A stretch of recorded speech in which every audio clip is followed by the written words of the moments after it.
I'm about to disappoint Vigadeath a little bit because I'm in perfect working order and in no means hungover whatsoever. Before you ask, I had a quite eventful night last night.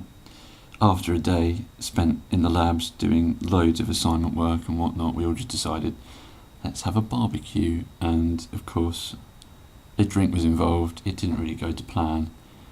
It just became quite funny, and I saw one of my friends light one of his farts, which is an image I hope to be able to recollect to tell my grandchildren about. Until you see someone actually do it, you cannot imagine how funny it is. Robot time now! Because I'm sitting here just looking at the chrome glint from the sun coming in through the window. I should have done an unboxing, I really should have done, because I have got a Transmetal Tarantulas. Mint on sealed card. Another gem from King Grimlock, and I'm so happy. I have wanted this for 14 years. This was on my Christmas list in '98, and I never got it, and it's so nice to have one properly. I mean, I have had a Junker for a few years, but of course, he had no legs, no pizza cutter thing, and the chrome was a bit scratched as well. To be honest, it was just cack. So in a way that did sort of diminish the nice surprise of learning how to transform him, because I already knew how to. But I sit and stare at this and just, it looks so nice. The chrome is so good. I am a little bit worried about it going a bit funny, because I've noticed there are a couple of spots where it isn't, completely covered. There's tiny specks of silver showing through. But I suppose that's just normal. I've been told that this figure isn't one for flaking, so I'm just gonna, touch wood and hope that this figure, which I've been waiting for so long, does not start falling apart. Because when I opened it, I could actually smell the chrome. It smelled like Christmas tinsel when I opened the packaging, which did make me think, oh, is that bad? That means that there are going to be particles of the chrome separate from it, which are going into my nose, which I can smell. But everything seems okay. I mean, he's probably going to get some wear on his shiny feet here, but if I'm careful, it should be fine. And to be honest, it's like, I don't want to have to be careful because I want to play with it, because I've been wanting to play with it for 14 years, but if something happens to it, it happens to it. At the end of the day, this is my Tarantulas. I was the very first person to crack this out of the box, so he's mine, and whatever happens will happen, and I won't be too sad.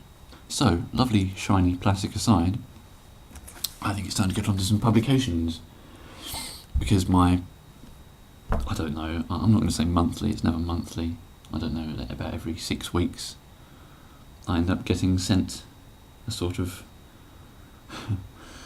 comic parcely, I don't know, food packet from my dad that is just full of all the comics which would have been out since the last lot I had.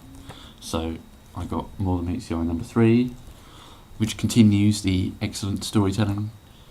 Yes, it's all good. I like the way it's becoming sort of one story per one issue, but there's a theme running all the way through all of them. I like that. It's sort of reinforces the way I look at it, like a sci-fi TV show. And it's turning out to be a bit like Lost in Space, and I like that. So yeah, you've got a good self-contained story here, which will then still lead on to others and incorporate elements of previous ones. So it's good. I think it makes it a good book that anyone can just jump into at any time. It doesn't matter if you haven't got the first one, because everything will be wrapped up. So, it's great. If you haven't yet gotten on the bandwagon of buying this comic, I would say do so, because it's very good. And even though I'm getting all the issues of it, and I think, well, I've got 2 versions of issue 2 now, because my dad mistakenly sent me the regular issue 2 when I've already got the retailer incentive cover. I think I am going to get the trade paperback when it comes out. If I see it in a shop, I'll pick it up, just because I love these stories so much, and it's so nice to be able to pick up something and flick through it, which I can't really readily do with comics, because it involves me sifting through a box, pulling out the one I think the thing I want to look at is in this issue, and then if it's not, I have to go through another one, and it's like, oh. So there's that, and then Robots in Disguise as well, which I must say, everyone must think this. I'm pretty sure IDW even realised that it isn't as good as More Than Meets the Eye, but it's still very good. I like where it could sort of go, because it's a sort of, setting old grudges aside, and then animosity between people who don't really need to have it anymore, and some good sort of development with characters.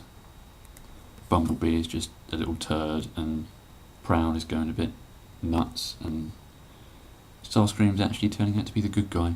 But apart from those, I've also got all these, look! Thor and Fantastic Four and Iron Man and Spider-Man. Woo! So that's the bits I've got this week. Thinking of other things to talk about, I did watch the latest episode of Prime this morning, with Wheeljack back in it, and it just makes me appreciate this figure even more.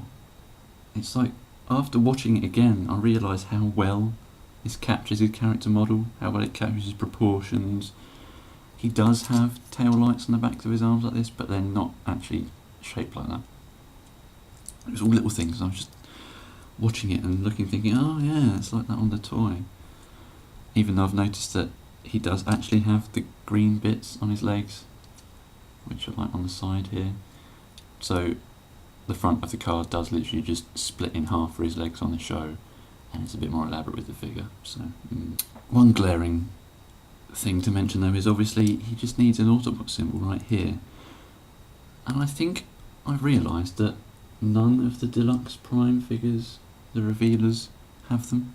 I think I've heard somewhere that it's because they're called revealers, they were going to have rub signs and then they just decided not to for some reason, which is a bit of a shame, because he would just look a lot better with just a symbol on there, in the same way Soundwave would if he just had one on here. The episode was good. I must say I think I do prefer the one before it, the last part of Operation Bumblebee, just because it had so many little bits in it that were just great references, bits to laugh at, and it was just so well written. This episode, it's still good, it's still, packing in a good handful of references to make the fans go ha, but I don't know, it was more action driven, and well, that's not really a bad thing. He didn't really get a lot of story going on. It was basically, I don't want to spoil anything, but it's Wheeljack follows Dreadwing to Earth, and then they have a fight, and that's pretty much it. Am I the only person who's realised that the voice actor for Wheeljack sounds vaguely Italian? That's appropriate, don't you think?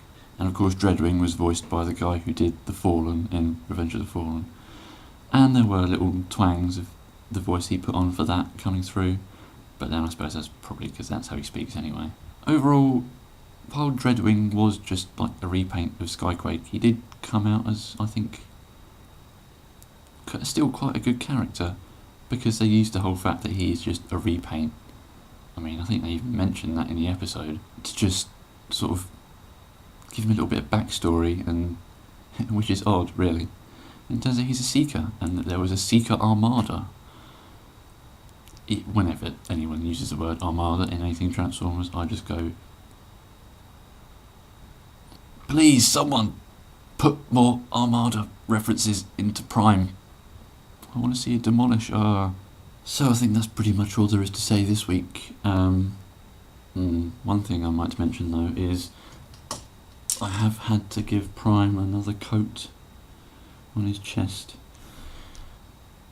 Maybe not completely, but just touching bits up, because it seems every time I transform him, where the pieces rub against the red, it's coming off, and I think eventually, if I don't just keep doing that, it's just going to be completely gone. So while I said using a Sharpie is good, it's probably not the most permanent way of colouring him. So I don't know. I'm happy with it because it's still nice and sort of shiny. But I may have to go down the actual paint route. I don't know. Some part of me does like the fact that it can come off in case I ever decide to take it off. But as long as I've got enough ink in this pen, then Prime will have red bits on his chest. Look, I drew a picture of Tarantulas. Woo! I shall say toodaloo and show you some pictures I've been drawing of late. Because I found scratching at some paper with a biro quite therapeutic and enjoyable.